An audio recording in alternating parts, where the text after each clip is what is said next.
নতুন চৰকাৰে প্ৰতিজন মিনিষ্টাৰক গাৰ্জেন মিনিষ্টাৰ হিচাপে দুটা ডিষ্ট্ৰিক্ট দিছে।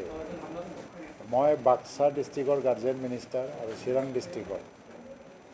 আৰু আমাক অৰ্ডাৰ দিয়া হৈছে যে প্ৰতিটো ডিষ্ট্ৰিক্টৰ ৰিভিউ মিটিং ল'ব লাগে প্ৰতিটো লাইন ডিপাৰ্টমেণ্টছত। সেইকাৰণে আজি ডিষ্ট্ৰিক্টত যিমান লাইন ডিপাৰ্টমেণ্টছ আছে সেইসকলৰ মুৰব্বীক মাতি পেলাই তেওঁলোকৰ কাম কাজৰ বিষয়ে আমি এটা ৰিভিউ লৈছোঁ। এতিয়া কোভিড চিটুৱেশ্যনত আমাৰ হেল্থ ডিপাৰ্টমেণ্টে কিমান ৰেডি।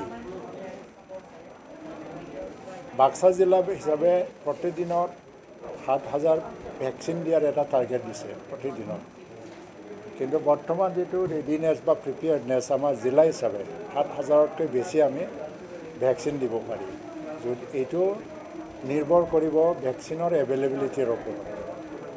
এইকাৰণে সম্পূৰ্ণভাৱে প্ৰিপেয়াৰ্ড। আৰু এতিয়া প্ৰতিজন মিনিষ্টাৰক দায়িত্ব দিয়া আছে CBCবিলাক পৰিদৰ্শন কৰিব লাগে। আমি এই মিটিঙৰ পিছত কেইটামান CBCত যাম কোভিড ভেকচিন চেণ্টাৰত আৰু কেনেকুৱা ভেকচিন চলি আছে এইটো চাবলৈ যাম। মই ভাবোঁ যে যিটো টাৰ্গেট দিছে চৰকাৰে আমি এইটো মিট কৰিব পাৰিম। গোটেই অসমত এটা দিনত 3 লাখ ভেকচিন দিয়াৰ আৰু কোভিডৰ লগত মোকাবিলা কৰাৰ যিটো এটা যুদ্ধ এইটো আমি সফল হ'ম। দ্বিতীয় কথা, মই ছয়েল কনজাৰ্ভেশ্যনৰ ওপৰত এটা ৰিভিউ লৈছোঁ। আৰু বাক্সা জিলাটো ছয়েল কনজাৰ্ভেশ্যনৰ সমস্যাৰ লগত জড়িত বহুত উল্টাখাণ্ডাৰ সমস্যা আছে। মই ডিপাৰ্টমেণ্টবিলাকক সেইকাৰণে নিৰ্দেশ দিছোঁ গতানুগতিক প্ৰব্লেম দেখা দিলে প্ৰব্লেমটো সমাধান কৰিবৰ কাৰণে যিটো গতানুগতিক এজ ইউজুৱেল কাম এইটো কৰি থাকিব। তাৰ বাহিৰেও কিন্তু আমাক এটা প্লেনিঙৰ প্ৰয়োজন যে লাৰ্জ স্কেলত যিটো উল্টাখাণ্ডা সমস্যাটো সমাধান কৰিব পৰা এটা পৰিকল্পনাৰ প্ৰয়োজন। সেইটো যুগুত কৰাবৰ কাৰণে বা যুগুত কৰিব লাগে সেইটো আজি আলোচনা কৰিলোঁ। ছয়েল কনজাৰ্ভেশ্যন ডিপাৰ্টমেণ্টৰ আণ্ডাৰত BTCৰ পৰা কিছু স্কিম চলে। তেওঁলোকে BTC এইটো পৰিচালনা কৰে বা মানে তেওঁলোকে এক্সিকিউট কৰে। আৰু দ্বিতীয় হ'ল যে ষ্টেটৰ SOPDৰ পৰা কিছুমান ফাণ্ড আহে, সেইটো আমি ডাইৰেক্টলি ছয়েল কনজাৰ্ভেশ্যন ডিপাৰ্টমেণ্টে চায়। আৰু এটা হ'ল RIDF নাবাৰ্ডৰ পৰা ৰুৰেল ইনফ্ৰাষ্ট্ৰাকচাৰ ডেভেলপমেণ্টৰ ফাণ্ডৰ নামত পইচা আহে। এইটো এনুৱেলি গোটেই অসমত কেইবা কোটি টকা আহে। এনেকৈ এটা দুটা বাক্সা জিলাতো পৰে। আনফালেদি IWMP আছে, ৱাটাৰ ৰিচোৰ্চ মেনেজমেণ্ট। এইবিলাক কাম কাজ কেনেকৈ চলি আছে সেইটো আজি ৰিভিউটো ল'লোঁ। যোৱা 2021 চনৰ যিবিলাক স্কিম এইটো অনগয়িং চলি আছে। কিন্তু দুখৰ কথাটো হ'ল যে যোৱা ETC নিৰ্বাচনৰ মডেল কোড অফ কণ্ডাক্ট আৰু এছেম্বলি ইলেকশ্যনৰ মডেল কোড অফ কণ্ডাক্ট মাজতে কোভিড চিটুৱেশ্যন হোৱাৰ কাৰণে যোৱা বছৰে আৰম্ভ হ'ব লগা কামবিলাক আমি আৰম্ভ কৰিব পৰা নাই। সেইটো যুদ্ধংদেহী গতিত বা তীব্ৰ গতিত প্ৰক্ৰিয়াটো কৰি লৈ গৈ পেণ্ডিং কামবিলাক আমি সম্পূৰ্ণ কৰিব লাগে। RIDFৰ যিবিলাক স্কিম আছে ভালেই চলি আছে, তথাপিও বহুত সমস্যা আছে, প্ৰব্লেমৰ আইডেণ্টিফিকেশ্যন চলি আছে। হেণ্ডলুম টেক্সটাইল ডিপাৰ্টমেণ্টত মচলপুৰত কৰিব লগা বহুতখিনি আছে। চেৰিকালচাৰ ফাৰ্ম আছে, মুগা ফাৰ্ম আছে, মুগা খুব কম আছে ইয়াত, এৰী ফাৰ্মবিলাক আছে। তো তাৰ দ্বাৰা গ্ৰাম্য অৰ্থনীতিটো উন্নত কৰিবৰ কাৰণে মচলপুৰত যিটো এটা মানে কিবা আছে আমাৰ ডিষ্ট্ৰিক্ট চেণ্টাৰৰ লগত হেণ্ডলুম টেক্সটাইল ডিপাৰ্টমেণ্টৰ এটা মানে প্ৰতিষ্ঠান আছে, সেইটো উন্নত কৰিব লাগে। ইণ্টিগ্ৰেটেড টেক্সটাইল যিটো পাৰ্ক সেইটো উন্নত কৰিব লাগে। আৰু এইটো অৰ্থনৈতিকভাৱে ভাইবল কৰিবৰ কাৰণে কি পৰিকল্পনা লোৱাটো দৰকাৰ সেইবিলাক আমি আলোচনা কৰিছোঁ। লগতে পাব্লিক হেল্থ ইঞ্জিনিয়াৰিং যিটো ডিপাৰ্টমেণ্টৰ ভিতৰত যিটো জল জীৱন মিছন এইটো আমি প্ৰতিটো গাঁৱত মানে গৈ পোৱাকৈ এই আঁচনি ৰূপায়ণ কৰিব লাগে। আজি ৰিভিউ লৈছোঁ, অলমষ্ট মানে ছাৰ্ভে হ'ল আৰু গাঁওবিলাকক মানে টেক আপ কৰা হ'ল। কামবিলাক আৰম্ভ হ'ব লাগে, ফাণ্ড আহিবলৈ বাকী আছে।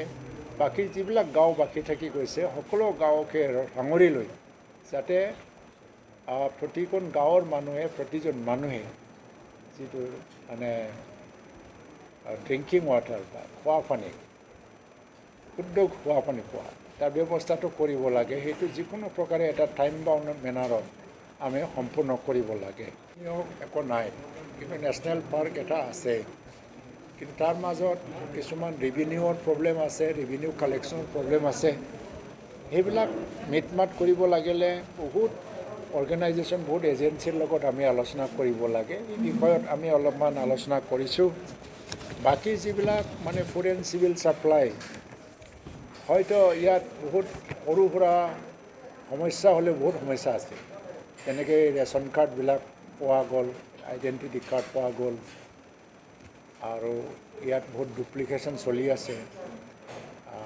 যিবিলাক পাব নালাগে তেওঁলোকে পায়, ধনী মানুহে কাৰ্ড লৈ পেলাই চাউল লোৱা, এইবিলাক ইছ্যু আহিছে, নহা নহয়। কিন্তু এইটো বন্ধ কৰিবৰ কাৰণে আমি ইতিমধ্যে ছাৰ্ভে কৰিবলৈ অৰ্ডাৰ দিছোঁ। অলৰেডি ছাৰ্ভেটো হৈয়ে গ'ল। আৰু যেতিয়া ছাৰ্ভে লিষ্টত ওলাই যাব, আমাৰ আপোনালোকৰ যিটো সাংবাদিক বন্ধুসকল, ৰাইজৰ জনপ্ৰতিনিধি আৰু যিবিলাক VCDC হয় আৰু বিভিন্ন NGOবিলাকে সহায় কৰিলে এই ডুপ্লিকেট কাৰ্ড হোল্ডাৰ্ছবিলাকক আমি উলিয়াব পাৰিম। তেতিয়া হয়তোবা আমি যিবিলাক প্ৰাপ্য অধিকাৰ থকা ব্যক্তি তেওঁলোকলৈ আমাৰ এই ৰেচন দিয়াত আমি সফল হ'ম। তাৰপিছত আমাৰ আছিলে যে টাউন এণ্ড কাণ্ট্ৰি প্লেনিং। এতিয়া BTCৰ তৰফৰ পৰা আকৌ কেইটামান টাউন হিচাপে ঘোষণা কৰা নটিফিকেশ্যন ওলাব। ড্ৰাফ্ট নটিফিকেশ্যন অলৰেডি মুছলপুৰৰ কাৰণে ওলাইছে, আৰু গড়েশ্বৰ, তামোলপুৰ, চালবাৰী এটা প্ৰপ'জেল আছে, বৰমা আছে। এইবিলাকক টাউন হিচাপে নটিফাই কৰাৰ পিছত টাউন এণ্ড কাণ্ট্ৰি প্লেনিঙৰ পৰা পইচা আনিবৰ কাৰণে আমি যে কিছুমান আঁচনি ল'ব লাগে আৰু ডেভেলপ কৰিব লাগে। বিশেষকৈ আমাৰ যিটো মুছলপুৰ টাউন, এইটো এটা ডিষ্ট্ৰিক্ট টাউন হিচাপে পূৰ্ণাংগভাৱে এইটো উন্নত কৰিবৰ কাৰণে আঁচনি যুগুত কৰিব লাগে। সেইবিলাক বিষয়ত আমি এটা ৰিভিউ কৰিছোঁ। এতিয়া গাৰ্জেন মিনিষ্টাৰ হিচাপে প্ৰিলিমিনাৰী যিটো প্ৰাথমিক যিটো ৰিভিউ মিটিং, এইখিনিকে কৰি পেলাই প্ৰতিটো ডিপাৰ্টমেণ্টক আমি সমস্যাবিলাকক চিনাক্ত কৰিবলৈ দিছোঁ। যোৱা বছৰ বা তাৰ 2-3 বছৰ আগত যিবিলাক আঁচনিবিলাক আমি আৰম্ভ কৰিছিলোঁ, যিবিলাক সফল হ'ল, কিছুমান যদি সফল হোৱা নাই, কিয় হোৱা নাই, কাৰণবিলাক মোক দিব লাগে, আৰু নতুন আঁচনি কি ল'ব লাগে।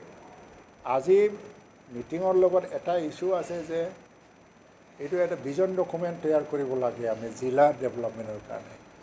আগন্তুক বহুত বছৰত অনাগত সময়ত আমাৰ চাপাগুৰি বা বাক্সা জিলাটো তাৰ ৰূপৰেখা কেনেকৈ হ'ব লাগে, ডেভেলপমেণ্ট বা গ'লটো কি হ'ব লাগে। তাৰ কাৰণে আজি মুখ্যমন্ত্ৰীয়ে আমাক এটা নিৰ্দেশ দিছে যে প্ৰতিটো জিলাই নিজৰ ভিজন ডকুমেণ্ট হ'ব লাগে, ডেভেলপমেণ্ট গ'ল, আৰু এইবিলাক আমি কৰিব লাগে। ৰোড কমিউনিকেশ্যনত হওক, ব্ৰিজ বা মানে যিটো ৰিভাৰ ইৰ'শ্যন, স্কুল, কলেজ, ইউনিভাৰ্চিটিৰ পৰা বহুত অনুষ্ঠান সাংস্কৃতিক দিশতে হওক বা শিক্ষাৰ দিশতে হওক বা স্পৰ্টছৰ দিশতে হওক, আৰু মুছলপুৰত যিটো এটা মানে কিবা আছে মানে আমাৰ স্পৰ্টছৰ সেই ষ্টেডিয়ামটো আমি ইণ্টিগ্ৰেটেড এটা স্পৰ্টছ মানে চেণ্টাৰ বা এনেকৈ বনাব পাৰি নেকি, তাৰ ওপৰতো আমি আলোচনা কৰিছোঁ। তাৰ কাৰণে আমি প্ৰক্ৰিয়াটো আৰম্ভ কৰিম। তাৰপিছত মানে এইখিনি বিষয়ৰ ওপৰতে ৰিভিউ মিটিংটো আমি লৈছোঁ। আজি আমাৰ সময় গৈছে, বেছি সময় যোৱা নাই, আৰু নতুন চৰকাৰ, নতুন মিনিষ্টাৰ হিচাপে আজি মুখ্যমন্ত্ৰীয়ে আমাক কিছুমান নিৰ্দিষ্ট কাম দিছে, যাৰ বাবে আমি সমষ্টিৰ বাহিৰত বেছিকৈ বাকী জিলা বা বাকী অসমৰ ঠাইবিলাকক বুজিব লাগে। আৰু যিবিলাক মোক লগ নোপোৱাৰ কথা, এইটো স্বাভাৱিকভাৱে জনগণৰ ৰাইজে ক'ব, কাৰণ তেওঁলোকৰ অধিকাৰ আছে। কিন্তু এইবিলাক অভিযোগ বেছি সময় নাই, আৰু কিছু সময় মোক দিয়ক, এইটো দূৰ হ'ব। আৰু এতিয়া যিবিলাক দৰখাস্তত মোক দিব লাগে, মই দৰখাস্ত লৈ আছোঁ, ছিগনেচাৰ দিয়াত কোনো অসুবিধা নাই। আৰু মই আপোনালোকে জানে নে নাই, মিনিষ্টাৰ হোৱাৰ পিছত মই এইখন জিলাত কমেও 3 বাৰ আহিছোঁ, আৰু প্ৰত্যেক এৰিয়া ঘূৰিলোঁ মই, কিন্তু প্ৰতিজন মানুহৰ ঘৰত গৈ পেলাই মই লগ ধৰিব নোৱাৰোঁ, সেইটো বেলেগ কথা। সেইকাৰণে এইবিলাক অভিযোগ আহিছে ভালেই কথা, ময়ে জানো, আৰু মোক এনেকৈ অভিযোগ দিয়াই ভাল, কাৰণ প্ৰশংসা কৰি থাকি লাভ নাই। গড় হিচাপত মই সপ্তাহত এদিনৰ বেছি হৈছে এতিয়া এই জিলাত অহা। এক মাহত মই চাৰিবাৰেই হ'ল আছে। এতিয়া স্থায়ী অফিচ হ'ব আমাৰ মচলপুৰত, আৰু এইটো ঘৰটো বিচাৰি আছোঁ, আমি পাবলৈ গৈ আছোঁ। তেতিয়া মোক দৰখাস্ত দিব লগা যিকোনো মানুহ দৰখাস্ত দিবলৈ ঠাইৰ অভাৱ নহ'ব, তাতে দিব লাগিব, মই থাকক নাথাকক মানুহ থাকিব।